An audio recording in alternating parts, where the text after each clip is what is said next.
ఓం నమ శివాయ. శ్రీ మాత్ర నమ. ఓం శ్రీ సాయిరామ్. అందరికీ నమస్కారం అండి. రేపే నవంబర్ 1 కార్తీక ఏకాదశి. సాయంత్రం 6:15 నుండి 7:20 మధ్యలో ఇది వేసి దీపం పెడితే చాలు, నెలంతా ధనం వస్తూనే ఉంటుంది. నెలంతా ఎటువంటి కష్టాలు రాకుండా ఉంటాయి, ఎటువంటి సమస్యలు రాకుండా ఉంటాయి, ఎటువంటి బాధలు రాకుండా ఉంటాయి. చాలా అద్భుతమైన ఫలితాలు వస్తాయి. నెలంతా ధనానికి లోటు రాదు. కాబట్టి తప్పనిసరిగా ఈ 1 తారీఖున ఇది వేసి దీపం పెట్టండి. ఈ నవంబర్ నెల కార్తీక శనివారం ఏకాదశి తిథిలో శతభిష నక్షత్రంతో ప్రారంభం అవబోతుంది. కనుక ఈ నవంబర్ నెలలో చాలామందికి కలిసి రాదు. ఆరోగ్యపరంగా అనేక సమస్యలు వస్తాయి. వైరల్ ఫీవర్స్ వస్తూ ఉంటాయి. కనుక ప్రతి ఒక్కరూ ఈ నవంబర్ నెలలో ఎంతో జాగ్రత్తగా ఉండండి. ఈ నెలలో యాక్సిడెంట్లు జరిగే అవకాశాలు కూడా ఉన్నాయి. కనుక డ్రైవింగ్ చేసేటప్పుడు జాగ్రత్తగా డ్రైవ్ చేయండి. బండిలో ఒక వెల్లుల్లి రెబ్బను పెట్టుకొని డ్రైవ్ చేస్తే ప్రమాదాల బారిన పడకుండా ఉంటారు. అలాగే ఈ నెలలో భార్యాభర్తల మధ్య గొడవలు జరుగుతూ ఉంటాయి. కనుక ప్రశాంతంగా ఉండండి, గొడవలు పడవద్దు. మిమ్మల్ని మీరు కంట్రోల్ చేసుకోండి. ఇక నెల ప్రారంభమయ్యే రోజున అనగా ఈ 1 తారీఖు రోజున అందరూ కూడా గుర్తుపెట్టుకొని ఇంట్లో ఇది వేసి దీపం పెడితే చాలు, నెలంతా మీకు డబ్బు వస్తూనే ఉంటుంది, ఎటువంటి కష్టాలు రాకుండా ఉంటాయని జ్యోతిష పండితులు కూడా చెప్తూ ఉన్నారు. మరి ఇంతకీ ఈ 1 తారీఖున ఏది వేసి దీపం పెడితే నెలంతా మీకు కలిసి వస్తుంది అనే విషయాన్ని ఇప్పుడు ఈ వీడియోలో వివరంగా తెలుసుకుందాం. ఫ్రెండ్స్, ఫస్ట్ అయితే శ్రీమాత్రే నమః అని కామెంట్ చేయండి. అలాగే ఈ వీడియోకి ఒక లైక్ కొట్టి మా ఛానల్ని సబ్స్క్రైబ్ చేసుకొని మాకు సపోర్ట్ చేయండి. ప్రతి నెల వచ్చే 1వ తేదీకి ఒక విలక్షణమైన శక్తి ఉంటుంది. అది ఒక కొత్త ఆరంభానికి సంకేతం. నెలలోనే మిగిలిన 30 రోజులు ఎలా గడుస్తాయో అనేది మనం ఆ మొదటి రోజున ఎలా ప్రవర్తిస్తాం, ఎలాంటి పనులు చేస్తాం అనే దానిపైన ఆధారపడి ఉంటుంది. 1వ తేదీన మనం మనసును ప్రశాంతంగా ఉంచుకొని మంచి పనులు చేస్తే, దైవ చింతనతో గడిపితే ఆ నెల మొత్తం కూడా మనకు అనుకూలంగా మారుతుంది. పనులు సజావుగా సాగుతాయి. ఇంట్లో శాంతి సంతోషం వెల్లివిరుస్తాయి. అలా కాకుండా ఆ మొదటి రోజే మనం గొడవలతో, చిరాకులతో, చెడు ఆలోచనలతో ప్రారంభిస్తే ఆ నెల మొత్తం కూడా అలాగే గందరగోళంగా సమస్యలతో నిండిపోయి ఉంటుంది. ఇది ఒక మానసికమైన విషయమే కాదు, దీని వెనక ఒక శక్తివంతమైన విశ్వసూత్రం కూడా దాగి ఉంది. మనం మొదటి రోజున విడుదల చేసే పాజిటివ్ వైబ్రేషన్స్ ఆ నెల మొత్తం కూడా మనకు పాజిటివ్ ఫలితాలను ఆకర్షిస్తాయి. అందుకే పెద్దలు ఎప్పుడు నెల మొదటి రోజున ఎవరిని తిట్టకూడదు, అప్పు చేయకూడదు, చెడు మాటలు మాట్లాడకూడదు అని చెప్తూ ఉంటారు. అలాంటి శక్తివంతమైన 1వ తేదీన ఈసారి అత్యంత పవిత్రమైన కార్తీక ఏకాదశి కూడా కలిసి రావడం అనేది చాలా అరుదైన మరియు విశేషమైన సంఘటన. ఇది మన అదృష్టం అని చెప్పాలి. కార్తీక మాసం మొత్తం విష్ణుమూర్తికి, శివయ్యకు ప్రీతికి పాత్రమైనది. ఇక ఏకాదశి తిథి అంటే అది పూర్తిగా శ్రీ మహావిష్ణువుకు అంకితం చేయబడిన రోజు. ఈ రోజున వాతావరణంలో సాత్విక శక్తి, దైవిక తరంగాలు అత్యధిక స్థాయిలో ఉంటాయి. మనం చేసే పూజలకు, జపాలకు, ప్రార్థనలకు ఫలితం తక్షణమే కనిపిస్తుంది. యోగ నిద్ర నుంచి శ్రీహరి మేలుకొనే ఈ పవిత్రమైన ఉద్దాన ఏకాదశి రోజున మనం ఆయనను ఏది కోరుకున్నా కాదనకుండా అనుగ్రహిస్తాడు. అలాంటి ఏకాదశి కార్తీక మాసంలో అది నెల యొక్క మొదటి రోజున కావడంతో ఈ రోజు యొక్క శక్తి కొన్ని వేల రెట్లు పెరిగింది. ఈ రోజున మనం చేసే చిన్న పరిహారం కూడా మన జీవితంలో అద్భుతమైన మార్పులను తీసుకొస్తుంది. ముఖ్యంగా ఆర్థిక సమస్యలతో బాధపడే వారికి, అప్పుల ఊబిలో కూరుకుపోయిన వారికి, ధనం నిలవక ఇబ్బంది పడేవారికి ఈరోజు ఒక వరం లాంటిది. మరి ఇంతటి మహిమాన్వితమైన రోజున మన ఆర్థిక కష్టాలను తొలగించుకొని నెల మొత్తం ధన ప్రవాహాన్ని మన ఇంట్లోకి ఆహ్వానించాలి అంటే ఏం చేయాలి? ఆ అద్భుతమైన సులభమైన పరిహారం ఏమిటో ఇప్పుడు మనం వివరంగా తెలుసుకుందాం.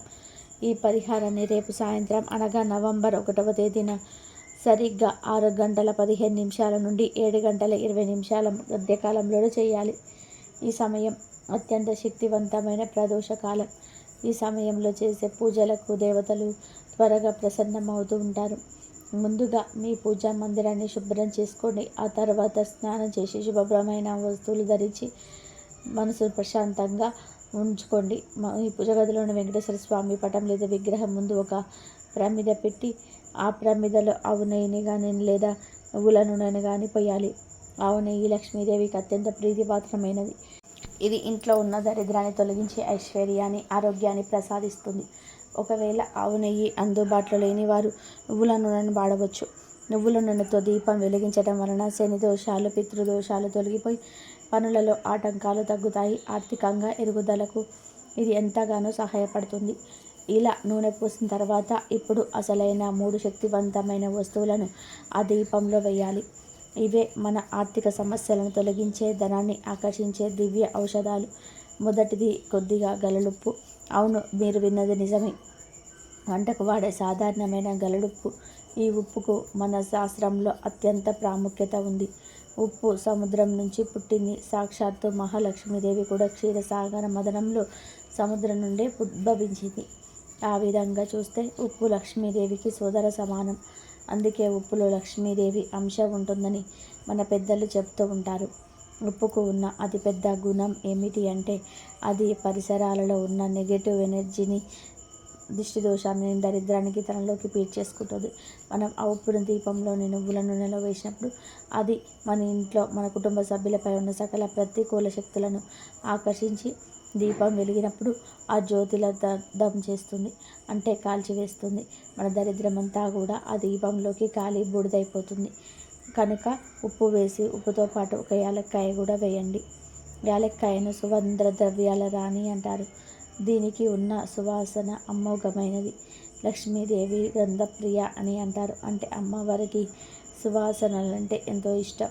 ఎక్కడైతే మంచి పరిమళం ఉంటుందో అక్కడికి అమ్మవారు ఆకర్షితురాలై వస్తుంది. యాలక్కాయ శుక్ర గ్రహానికి సంబంధించింది. శుక్రుడు జాతకంలో బలంగా ఉంటేనే ఒక వ్యక్తికి ధనము, సంపద, సుఖవంతమైన జీవితం లభిస్తాయి. మరి యాలక్కాయను కొద్దిగా నలిపి దాన్ని గింజలను బయటకు కనిపించేలాగా చేసి దీపంలో వేయాలి. అలా వేయడం వలన దానిలోని సుగంధ తైలాలు నూనెలో కలిసి దీపం వెలిగినప్పుడు ఆ సువాసన ఇల్లంతా వ్యాపిస్తుంది. ఈ పరిమళం మన ఇంట్లోకి పాజిటివ్ ఎనర్జీని, శుభాలను, ముఖ్యంగా ధనాన్ని ఆకర్షించే ఒక అయస్కాంతంలా పనిచేస్తుంది. అలాగే చిటికెడు పసుపును కూడా ఈ దీపంలో వేయండి. పసుపు లేనిదే ఏ శుభకార్యము జరగదు. పసుపు మంగళకరానికి ప్రతీక. పసుపుకున్న మరొక శక్తివంతమైన గుణం ఏమిటి అంటే ఇది ఒక రక్షణ కవచంలా పనిచేస్తుంది. దుష్ట శక్తులను దరి చేరనివ్వదు. మనం చేసే పూజకు ఎలాంటి ఆటంకం రాకుండా కాపాడుతుంది. ఈ పసుపును దీపంలో వేయడం వల్ల దైవిక శక్తి తోడవుతుంది, మనకు అదృష్టం కలిసొస్తుంది. ఈ 3 వస్తువులను అంటే చిటికెడు గలడుప్పు, నలిపిన యాలక్కాయ, చిటికెడు పసుపు దీపంలో నూనెలో వేసి ఆ తర్వాత 2 ఒత్తులు వేసి దీపాన్ని వెలిగించాలి. దీపం వెలిగించి వెంకటేశ్వర స్వామి వారికి నమస్కరించి ఓం నమో భగవతే వాసుదేవాయ నమః లేదా ఓం శ్రీ వెంకటేశ్వరాయ నమః అనే మంత్రాన్ని 11 సార్లు జపించండి. ఆ తర్వాత స్వామి ముందు కూర్చొని మీ కష్టాలను, మీ ఆర్థిక ఇబ్బందులను చెప్పుకొని, స్వామి, ఈ కార్తీక ఏకాదశి రోజున ఈ పవిత్ర దీప సాక్షిగా నేను వేడుకుంటున్నాను. నా ఇంట్లో ఉన్న ఆర్థిక సమస్యలను, అప్పుల బాధను, సకల దరిద్రాలను ఈ దీప జ్యోతిలో దగ్ధం చేసి నా ఇంటిని స్థిర సంపదలతో, సుఖ సంతోషాలతో నింపు తండ్రి. ఈ నెల మొత్తం మాకు ధనానికి లోటు లేకుండా చూడు అని మనస్ఫూర్తిగా ప్రార్థించుకోండి. ఈ విధంగా చేయడం వల్ల ఆ దీపం నుండి వెలువడే శక్తివంతమైన కిరణాలు మీ ఇంటి మూలమూలలా ప్రసరించి అక్కడ పేరుకుపోయిన నెగిటివ్ ఎనర్జీని తానంతలు దరిద్ర దేవతను తరిమి కొడుతుంది. అల్లుడుపు మీ దరిద్రాన్ని కాల్చివేస్తుంది. యాలక్కాయ సువాసనను లక్ష్మీదేవిని మీ ఇంటికి ఆకర్షిస్తుంది. పసుపు మీకు దైవ రక్షణ, గురుబలాన్ని అందిస్తుంది. ఈ 3 శక్తులు ఏకమై మీ ఆర్థిక మార్గంలో ఉన్న అడ్డంకులన్నీ కూడా తొలగిస్తాయి. ఆగిపోయిన డబ్బు రావడం, కొత్త ఆదాయ మార్గాలు తెచ్చుకోవడం, వ్యాపారంలో లాభాలు రావడం వంటి శుభ పరిణామాలు మొదలవుతాయి. ఇది కేవలం ఒక్క రోజుతో ఆగిపోయే ప్రభావం కాదు.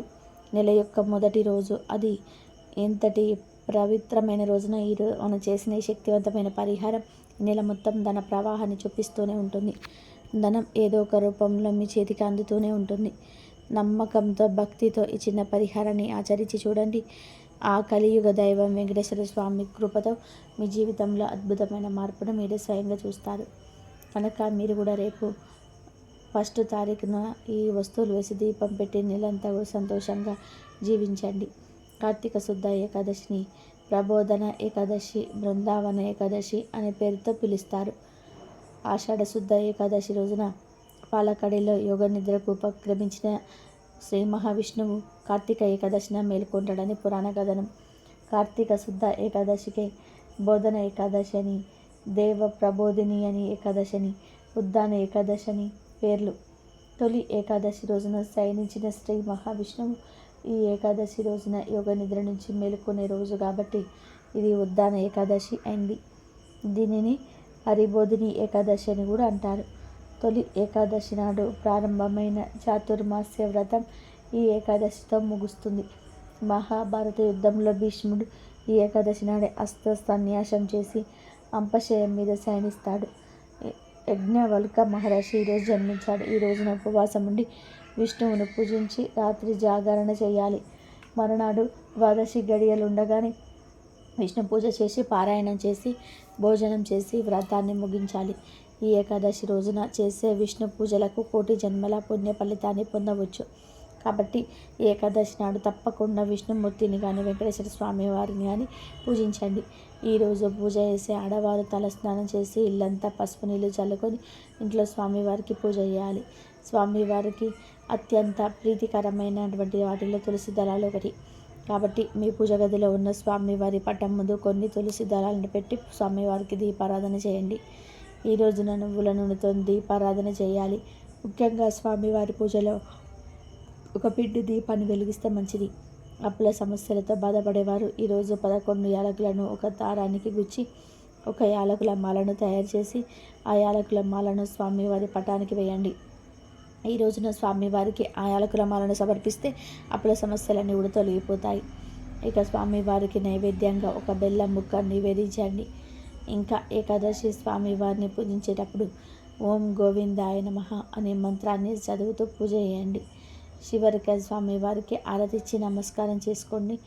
ఏకాదశి రోజున బ్రహ్మాది దేవతలందరూ విష్ణులోకం చేసుకొని విష్ణు కీర్తనలతో కర్పూర ఆరతులతో శ్రీ మహావిష్ణువును మేల్కొల్పుతారు. కాబట్టి ఏకాదశి రోజున విష్ణు స్వరూపమైన వెంకటేశ్వర స్వామి వారికి ఆరతి ఇవ్వడం వలన అకాల మృత్యు దోషం తొలగిపోతుందని నమ్మకం.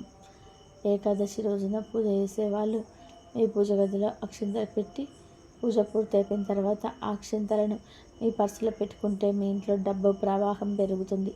ఈ విధంగా కార్తీక ఏకాదశి రోజు ఇంట్లో పూజ చేసుకొని సాయంత్రం సమయంలో వెంకటేశ్వర స్వామి వారి ఆలయానికి వెళ్ళి మట్టి ప్రమిదలో నెయ్యి దీపాన్ని వెలిగించి స్వామివారిని దర్శించుకోండి. స్వామివారి ఆలయానికి వెళ్ళలేని వాళ్ళు ఈ పూజ గదిలో అయినా సరే నెయ్యి దీపం వెలిగించండి. ఈ విధంగా కార్తీక ఏకాదశి రోజున వెంకటేశ్వర స్వామి వారిని పూజిస్తే కోటి ఏకాదశులకు పూజ చేసిన ఫలితం వస్తుంది కనుక తప్పనిసరిగా ఈరోజు అందరూ ఇంట్లో పూజ చేసుకోండి. అలాగే ఈ కార్తీక ఏకాదశి నాడు తులసి చెట్టును పూజించిన వారికి కోటి జన్మల పుణ్య ఫలితం లభిస్తుంది. ఈరోజు ఉదయం సూర్యోదయ సమయంలో కానీ లేదా సాయంత్రం సూర్యాస్తమయ సమయంలో కానీ తులసి కోట ముందు నెయ్యి దీపం వెలిగించి తులసి చెట్టు 3 ప్రదక్షిణాలు చేసి తులసి మాతకు నమస్కారం చేస్తే మీ మనసులో ఏది కోరుకున్నా సరే అది ఖచ్చితంగా కూడా నెరవేరుతుంది.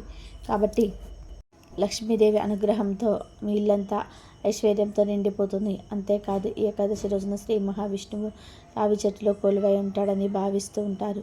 కాబట్టి ఈ ఏకాదశి రోజున రావి చెట్టుకు చెంబెడు నీళ్లు పోసి రావి చెట్టుకు ప్రదక్షిణాలు చేస్తే కోరిన కోరికలన్నీ కూడా నెరవేరుతాయి. అన్నిటికంటే ముఖ్యంగా ఈ ఏకాదశి నాడు విష్ణు స్వరూపమైన తాబేలు విగ్రహాన్ని మీ ఇంటికి తెచ్చుకొని మీ పూజ గదిలో పెట్టుకుంటే మీ ఇంట్లో ఉన్న డబ్బు కష్టాలన్నీ కూడా తొలగిపోతాయి. విష్ణుదేవుడి ఆశీర్వాదంతో విపరీతమైన డబ్బు మీ ఇంటికి వరిస్తుంది. ఇక ఈ కార్తీక ఏకాదశి రోజున ఉపవాసం ఉంటే అశ్వమేధ యాగాలు చేసిన పుణ్యం లభిస్తుంది. కోటి ఏకాదశులకు ఉపవాసం ఉన్నంత ఫలితం వస్తుంది. ఏకాదశి రోజున ఉపవాసం ఉన్న వారికి సిరి సంపదలు కలగడంతో పాటు సర్వ పాప పరిహారం కలుగుతుంది. కుదిరిన వారందరూ కూడా ఈ ఉపవాసం ఉండండి. ఉపవాసం ఉండలేని వారు సాత్విక ఆహారం తీసుకోవచ్చు. అంటే ఉప్పు, కారం, నూనె వంటి ఇట్లా వండిన ఆహారం కానీ తీసుకోండి. ఉల్లిపాయ మరియు వెల్లుల్లికి వీలైనంత వరకు దూరంగా ఉండాలి. ఈ పవిత్రమైన ఏకాదశి నాడు ఒక చిన్న దానం చేసినా సరే జన్మ జన్మల పుణ్యం కలుగుతుంది. కనుక ఈ పవిత్ర ఏకాదశి రోజున బియ్యం, గోధుమలు అలాగే బెల్లం దానం చేస్తే మీ ఇంట్లో ధనధాన్యాలకు లోటు ఉండదని, సుఖ సంతోషాలకు లోటు ఉండదని పెద్దలు చెప్తూ ఉన్నారు. అలాగే ఈ ఏకాదశి నాడు విష్ణుమూర్తి ఆలయాన్ని దర్శిస్తే కోటి రెట్ల పుణ్యం లభిస్తుందని బ్రహ్మదేవుడు నారద మహర్షికి తెలిపాడు. కనుక తప్పనిసరిగా ఈరోజు దగ్గరలో ఉన్న విష్ణు ఆలయానికి వెళ్ళండి. ఇంట్లో తులసి మొక్క లేనివారు ఏకాదశి రోజున మీ ఇంటికి తులసి మొక్కను తెచ్చుకుంటే లక్ష్మీదేవిని మీ ఇంటికి ఆహ్వానించినట్టే. ఈ వివాహంకి అడ్డంకులు ఏర్పడుతున్న, మంచి సంబంధాలు కుదరకపోయినా ఈ ఏకాదశి రోజున తులసి మొక్క ముందు 5 నెయ్యి దీపాలు వెలిగించి తులసికి ఆరతి ఇస్తే మంచి సంబంధాలు కుదురుతాయి, వివాహానికి అడ్డంకులు తొలగిపోతాయి. అలాగే ఈ ఏకాదశి రోజున స్త్రీలు కంటతడి పెట్టకూడదు. స్త్రీలు కంటతడి పెట్టినా ఇంట్లో లక్ష్మీదేవి అసలు ఉండదు. అలాగే ఈరోజు ఎవరికి అప్పు ఇవ్వవద్దు, అప్పు తీసుకోవద్దు. ఇలా చేయడం వల్ల మీ కుటుంబానికి అనారోగ్య సమస్యలు ఏర్పడతాయి. కనుక ఈ తప్పు పనులు చేయకుండా జాగ్రత్తగా ఉండండి. అలాగే ఈ రోజున చేసే గోసేవకు జన్మజన్మల అదృష్టం కలుగుతుంది. కాబట్టి ఈ రోజున మీరు దగ్గరలో ఉన్న గోశాలకు వెళ్ళి గోమాతకు పచ్చిగడ్డిని ఆహారంగా తినిపించండి. అలాగే అరటి పండ్లను కూడా తినిపించండి. ఇలా ఏకాదశి రోజున గోమాతకు ఆహారం తినిపిస్తే మీ కుటుంబం మొత్తానికి సకల ఐశ్వర్యాలు వరిస్తాయి. ఈ కలియుగంలో చాలామందికి ఏకాదశి ప్రాముఖ్యత తెలియటం లేదు. ఏకాదశి రోజు రకరకాల తప్పులు చేస్తూ ఉన్నారు. ఏకాదశి అంటే ఏక ప్లస్ దశ అంటే 11 అని అర్థం. 5 జ్ఞానేంద్రియాలు, 5 కర్మేంద్రియాలు, ఒక మనస్సు. ఈ 11 ఉండబట్టే మన జీవితం ముందుకు నడుస్తుంది. ఈ 11 ఇంద్రియాలను పవిత్రంగా అదుపులో ఉంచుకోవడమే ఏకాదశి. నాలుక, ముక్కు, చెవి, కన్ను, చర్మం ఇవి 5 జ్ఞానేంద్రియాలు. వీటి వలనే మనకు సెన్స్ తెలుస్తుంది. ఏకాదశి రోజు ఈ 5టిని పవిత్రంగా ఉంచుకోవాలి. నాలుకను పవిత్రంగా ఉంచుకోవడానికి మాంసం, మద్యం, తాంబూలం వేసుకోవడం, పరుల తిండిని ఏకాదశి రోజు పక్కన పెట్టేయాలి. అలాగే చెవి, ముక్కు, కన్ను, చర్మం వీటికి సంబంధించి కూడా పవిత్రంగా ఉండాలి. అంటే ఇరుగు పొరుగు వారి మీద చాడీలు వినకుండా, చూడకూడనివి చూడకుండా ఉంటే అప్పుడు ఈ జ్ఞానేంద్రియాలను పవిత్రంగా ఉంచుకున్నట్లు అవుతుంది. అలాగే ఏకాదశి రోజు అసలు అభ్యంగన స్నానం చేయకూడదు. అంటే తలంటు స్నానం చేయకూడదు. ఎందుకంటే అది భోగదాయకం. అలాగే ఏకాదశి రోజు క్షవరం చేయించుకోకూడదు. తల మీద నీటి పోసుకొని స్నానం చేయవచ్చు. మృతిక స్నానం చేస్తే ఇంకా మంచిది. మృతిక స్నానం అంటే మట్టిని, నువ్వుల పిండిని, ఆవు పేడను ఈ మూడింటిని కలిపి ఒంటికి పట్టించుకొని స్నానం చేస్తే దానిని మృతికా స్నానం అంటారు. ఈ 3 పదార్థాల దివ్యమైన ఔషధ గుణాలను కలిగి ఉంటాయి. ఈ మృతిక స్నానం చేసే శరీరానికి చాలా మేలు జరుగుతుంది. వాక్కు, చేతులు, కాళ్ళు, మలద్వారం, మూత్రద్వారం ఈ 5 కర్మేంద్రియాలు. ఈ కర్మేంద్రియాలతో కూడా ఎటువంటి తప్పులు చేయకూడదు. అంటే పరులను నిందించకూడదు, బాధ పెట్టకూడదు. పాషాండులతో చర్చలకు, వాదనలకు దిగకండి. అలాగే దశమి రాత్రి నుంచి ద్వాదశి రోజు పారాయణం చేసే వరకు కూడా బ్రహ్మచర్యం పాటించాలి. ఇలా ఈ తప్పులు చేయకుండా ఉండగలిగితే కనుక జ్ఞానేంద్రియాలు, కర్మేంద్రియాలు, మనస్సు ఇవన్నీ కూడా పవిత్రంగా ఉంటాయి. ఇది ఏకాదశి చేసే పద్ధతి. దీనితో పాటుగా ఏకాదశి పూజ చేసుకోవాలి. ఏకాదశి ఉపవాసాన్ని 12 ఏళ్లలోపు పిల్లలు, 65 ఏళ్ళు దాటిన వృద్ధులు చేయకూడదు. ఏకాదశిని గృహస్థులు, బ్రహ్మచారులు, సన్యాసులు, వితంతువులు ఎవరైనా సరే చేసుకోవచ్చు. ఏ కులం వారైనా సరే చేసుకోవచ్చు. కాబట్టి ఆరోగ్యపరంగా, ఆధ్యాత్మిక పరంగా ఎన్నో ప్రయోజనాలు అందించే ఏకాదశిని ఎవరు కూడా వదలవద్దు. ఏకాదశిని ఆచరించి శుభ ఫలితాలను పొందండి. విష్ణుమూర్తి అనుగ్రహంతో సంతోషంగా జీవించండి. ఈ వీడియో కనుక మీకు నచ్చినట్లయితే ప్లీజ్ లైక్ చేయండి, షేర్ చేయండి, సబ్స్క్రైబ్ చేయండి. మరొక మంచి వీడియోతో మళ్ళీ కలుద్దాం. కాబట్టి ఈ ఏకాదశి వ్రతం చేసి ఆయురారోగ్య అష్టైశ్వర్యాలతో ఉండండి. ఆ స్వామివారి, అమ్మవారి అనుగ్రహం పొంది మీరు కూడా సుఖంగా, సంతోషంగా ఉండాలని మనస్ఫూర్తిగా కోరుకుంటున్నాను. ధన్యవాదాలు.